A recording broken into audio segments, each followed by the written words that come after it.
Hello, everybody, and welcome to this course, Penetration Testing, Kali and more, all you need to know. The course objectives are as follow. You will learn how to do ethical hacking the simplified way.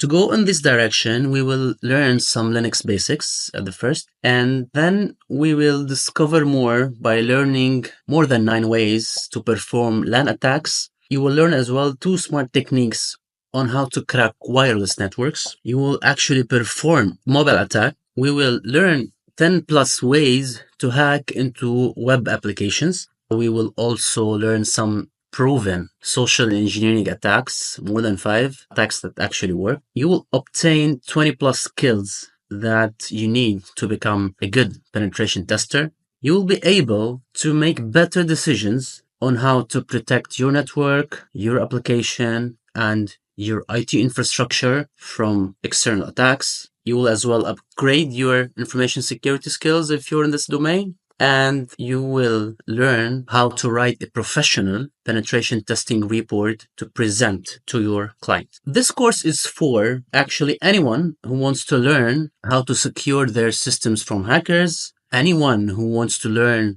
how do hackers work in the background, and anyone who's interested to becoming a penetration tester from scratch, from zero to hero. Here we mean that you don't need a prior experience in penetration testing or extensive security experience. You need actually the computer basics and some security literature. Take you through the whole program from A to Z with minimal background required. It's actually good for students as well in computer science, computer security, and computer engineering students.